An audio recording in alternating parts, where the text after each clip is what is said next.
Welcome back to another video, my friends. For anybody new, hello, my name is Meg. I am lactose intolerant, I'm gluten intolerant, and I eat on a phase 3 low FODMAP diet, which means I know what FODMAPs bother me, so I can limit those ones, but I don't limit them all unless I'm having like a flare-up day. If you hear noise in the background, there is some birds outside, and the kitten is losing it. He's just having a good time. But I've already worked out today. I've already taken a shower. I haven't completely gotten ready though because it's breakfast time. So last week's video kind of inspired this week's video. I found one recipe and I guess that also inspired this week's video. You can probably already tell what it is from the title. I am making viral recipes. I have never done this before. I've never made a viral recipe just because it was viral. I might have made one not knowing it was. So this is going to be kind of fun for me to try viral recipes that I know have been around for a while that are kind of like older ones. So if you guys have like a favorite viral recipe, share it down in the comment section. I'd be curious to know. But breakfast. So I saw a viral recipe that was bacon pancakes, and that sounded delicious, but I needed to morph it, obviously, to meet my needs, being, all of my food sensitivities and stuff, and to kind of make it a little bit more of my flavor. Already got the bacon cooking in the pan. I didn't know how much I would need. That's 3 pieces cut in half. And I have the rest of the ingredients out on the counter already. This is everything that I'm going to be using for it. And oh, I didn't mention this. Instead of pancakes, I'm doing waffles because I love waffles. It's not that I don't like pancakes. It's just I think this would be really good as a waffle. So I've got sugar, oil, and more neutral oil would be better, but all I have is olive oil, so it'll work. Vanilla, this is just ground up oat flour, sea salt, baking powder, cinnamon, tapioca flour, xanthan gum, milk, lactose-free milk or dairy-free milk, and 1 egg, or I guess you could probably do like a flax egg if you would rather do that, but this keeps the protein higher, so I think it would be a little bit more filling. So I'm just going to get all of these ingredients mixed up. I'm going to be just putting it in my little tiny waffle iron. This is what I have. It works fine for my purposes. And then while we wait for the bacon to finish cooking, now I need to get it where it's cooked to rubbery, not cooked to my normal doneness. It's probably getting pretty close to that point, to be honest. But we'll get everything made up and then we'll start putting these together in the waffle iron. I'm going to apologize right now. As usual, planes. They have been so loud this week. It's been crazy. So if you hear a loud whooshing, that's what that is. Here's the bacon all cooked up. As you can see, it's a little less done than I normally would make it. Here is the waffle mixture. This is a recipe I kind of been creating slowly. Is it perfect yet? I mean, not quite, but it's still actually pretty good. It does have a lot of oats in it though, so if that's something you have to be worried about, you can go half oat flour, half gluten-free flour, and it tastes just fine. It's also great. It just won't have the same coloring or crust on it that this recipe will have. The waffle iron is warming up right now. This has been setting for a few minutes, the batter. From what I saw, it seemed like you dip it in the batter and then you would put it in the pan and then do the pancakes around it. I'm gonna probably put some batter in the waffle iron, dip it in the batter, and then add a little bit more of the batter on top. We'll see how this goes. It might be a total disaster. I don't know, but I really wanted it in the waffle iron and I'm gonna do it. So I'm gonna give that a go here in just a couple of minutes when this finishes warming up. So I've got everything set up here. I put down a towel in case I make a mess so I don't have to clean up my cutting board. I just don't want the waffle iron on my countertop because the quartz countertop that's white, it can get discolored and even crack from too much heat. I actually recently found that out. So I already put a little bit of oil on this, and I'm going to put a little bit in here. Then I'm going to, we'll put the bacon in. I gotta hurry so that the waffle iron doesn't cook everything before I get this in. And then we'll put the bacon in. It's pretty, it's gonna, I think, overflow a little bit. Let's do 2 pieces. Now, do you think 2 pieces will fit in this little waffle iron? I don't think it will. It's a pretty small waffle iron. We'll just do 1. We'll see how this goes. So a little bit more batter on the top. Oh, this one might be too big. We'll see. Oh, it is drooling out a little bit. It'll be fine. If it looks funny, we'll just cut it off, that little funny bit, and it'll be fine. It'll look beautiful. But I'll let that cook for a few minutes, and we'll pull it out and see what it looks like. I'm pretty excited. Bacon waffles? I mean, like, I've thought of, like, maybe if this doesn't work, we could chop up the bacon and mix it in with the batter too. But I'm hopeful that this will work. All right, let's see how it looks.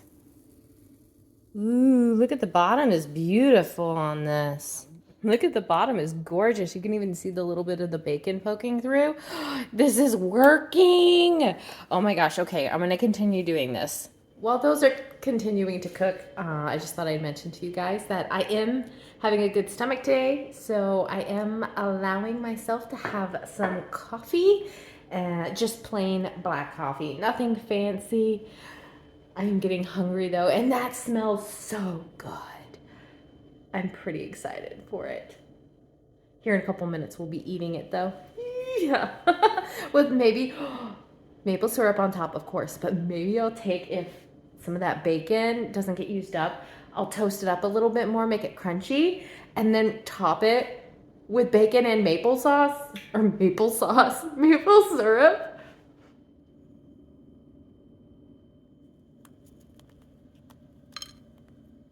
There is the bacon waffles. Super excited to try these. I did top them with maple syrup and some crispy bacon. Now is the time to give these a try. I'm pretty excited because it's combining like some of the best things in the world. Waffles, bacon, maple syrup. We're doing good with just that. So I'm gonna try to get a spot that has some bacon in it. The cat is calling out the window. I'm sorry if you hear that. There's the cross section of it. You can see the bacon in there. Let's give it a try. Sorry if you hear the planes, they're coming back around. I waited forever and I'm taking this opportunity. Whereas it's been all my life. How come I never thought of this? This is delicious. Holy smokes. Oh my gosh. This is not how I normally eat. This is definitely not how I normally eat, but this would be like a fun thing to make, you know, every now and again. Sorry, I'm just sitting here cutting off another piece because I want more. So the plan for today, this week has been insane, like crazy, all week. As soon as I finish one task, I'm like rushing to another, and today is literally no exception. I have back-to-back meetings this afternoon. I'll probably be in there from 1:30 until close to 7 o'clock unless I can get out early. But I want to make breakfast, which is done, lunch, dinner, and dessert. I found 4 recipes that I really want to try, so I'm very hopeful that I'll be able to get them all done today, despite how busy I am. I think the recipes won't be too difficult. I will need to do a little bit of prep for lunch, but everything I think will come together pretty quickly, which is probably why they're viral recipes. They're really simple. Just conforming it to my dietary needs can be an issue sometimes. I'm gonna go ahead, get breakfast eaten, and get the day started. I might, because of how busy I am, have to have like a latte or something this afternoon.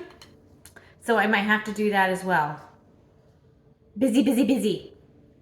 Breakfast first though.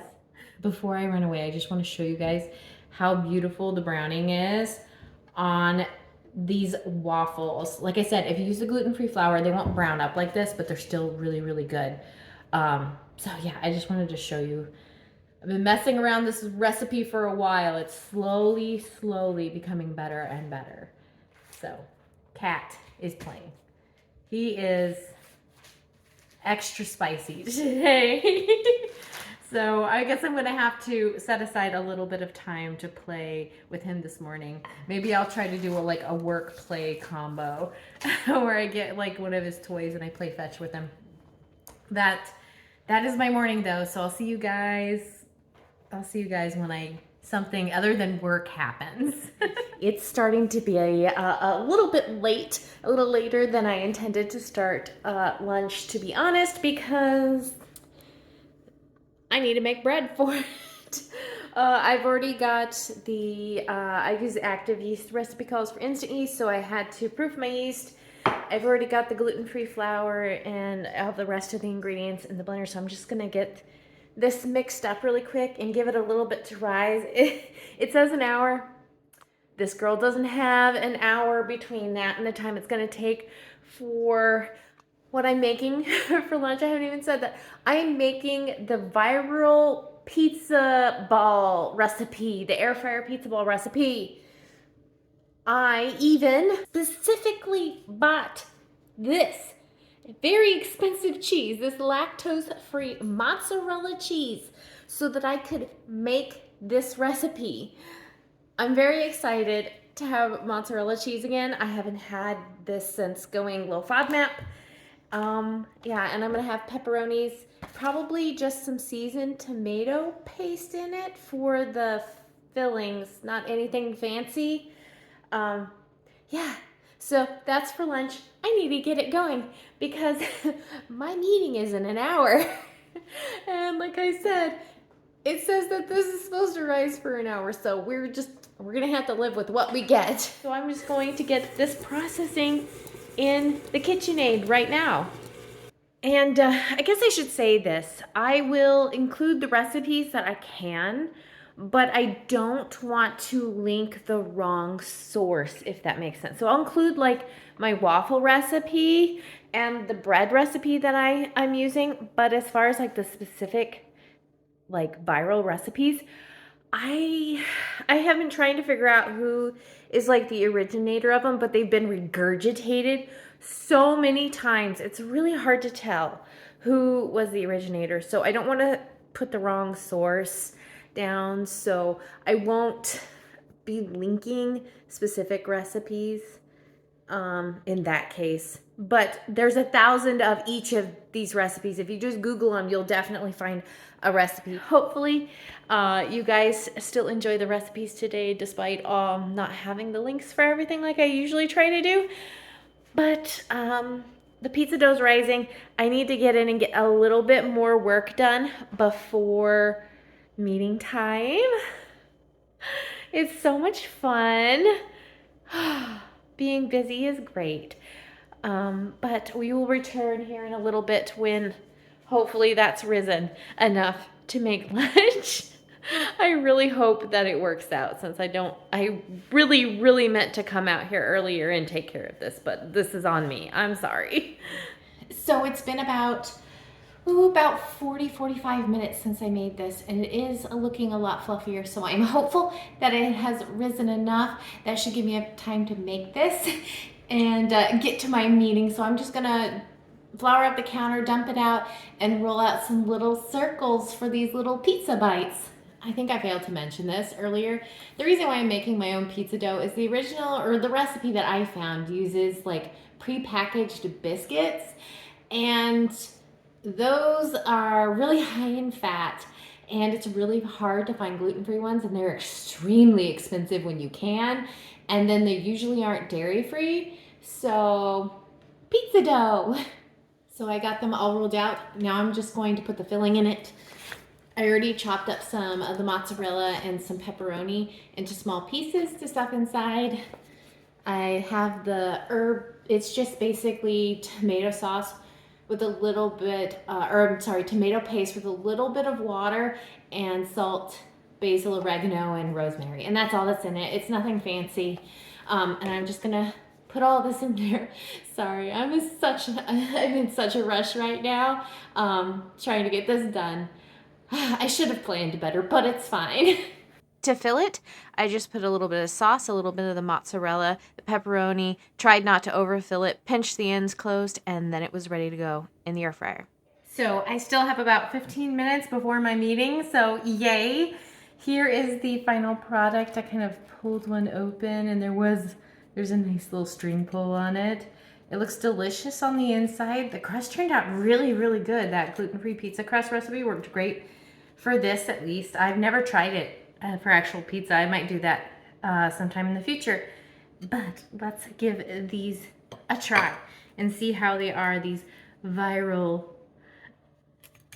pizza rolls. Oh, pizza. I love pizza. This is one of the foods I miss the most, having to be low FODMAP now. But this is like all the goodness in a small little package, so I can see why these are viral. Holy smokes. That is really, really good. These are dangerously good.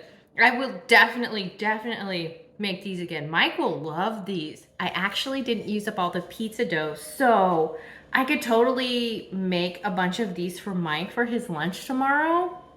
I bet you he'd really, really like that. So I need to take this and go eat because my meeting is now in less than 10 minutes. I'm gonna take a big bottle of water with me as well. So I will back-to-back meeting and then I will see you guys for dinner. So I got out of my meeting a full 45 minutes early. Yay. So that means that I gathered up all of the ingredients for dinner tonight and let's go over what's here so you guys can know what we're having. So these are the ingredients that I have brought together. Some of you might recognize these for this viral recipe, but the main ingredient is this salmon. This is actually wild sockeye salmon fillet. Some roasted seaweed. This is some homemade spicy mayo. I've got radishes, I've got kimchi, plenty of green onions, a cucumber, some avocado, and this sauce, which is soy sauce, ginger, mirin, and some crushed red pepper. And I think that's all that's in that. We are making the viral salmon rice bowl. I even already have the rice going over here. There are a lot of high FODMAP foods here, like spicy mayo has sriracha in it. The recipe is like 2 tablespoons of mayo to 1.5 teaspoons of sriracha, which is good for 2 servings worth. And to keep it low FODMAP, that's a good serving amount. Cucumber is also high FODMAP.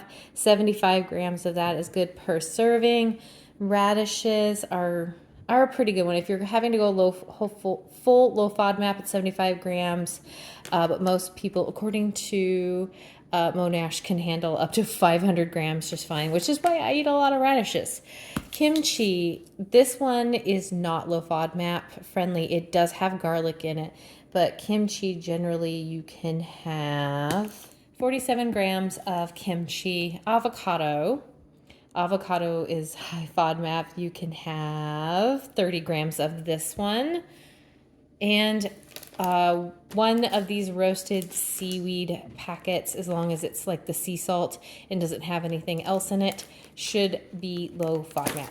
So I tried to double check there to make sure all of the bases were covered. So I'm going to go ahead and just put some oil, salt, I think salt and pepper, just salt and pepper on the fish. I'm going to throw this in the air fryer for a little bit. Like I said, I already got the rice going. I've already put together the sauce. I just need to chop up the vegetables, and lunch or dinner will be done in no time at all. There it is. It certainly looks beautiful until I mash it up. But I got the salmon, the spicy mayo, a little bit of radish, some kimchi, the cucumbers, some avocado, and my roasted toasted seaweed that the cat is absolutely fascinated with. So I guess I'm just going to smush this all together and eat it. I got my scoop here. There it is. I hope I got a little bit of everything in it. So let's give it a try. That's pretty all right.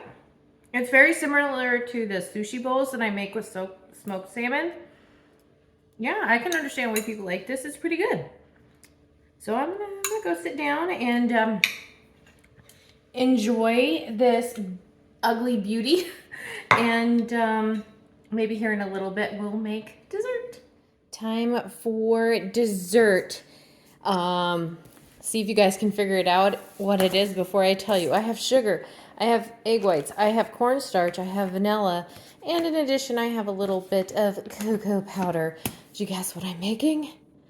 I'm going to try the viral cloud bread recipe, but I'm going to add a little bit more sugar, vanilla, and the cocoa to try to make it taste good, because that was the biggest complaint about it, was people said it was rather eggy. So adding more sugar, a little bit more sugar, the vanilla, and I think doing half of it with cocoa powder to make it like have a chocolate swirl in it will be really nice. So that's what I am making. I'm going to get this going. As far as I know, it's pretty simple. Just froth up eggs, add stuff, smear on pan, put it in the oven. Awe at its beauty. There it is. Yeah, it's still a little soft in the middle. I might close it back up and put it back in the oven for a few more minutes. But yeah, at least it's pretty. It smells actually pretty good. But yeah, that's gonna be dessert for tonight. We just tried it. It tastes like a marshmallow. So, can confirm. With extra sugar and vanilla, tasty. But I think I'm just gonna sign off here since it is starting to get rather late now. So before I forget, I'll go ahead and do that. I hope you guys found inspiration in the recipes that I made today. I hope you do your due diligence and check the ingredients to make sure that they will work for you, because what works for me might not work for you. Hit the like button if you enjoyed the viral recipes today. Like I said, leave a comment with your favorite viral recipe. Don't forget to subscribe so you don't miss out on future videos, and I'll see you guys next time. Bye guys.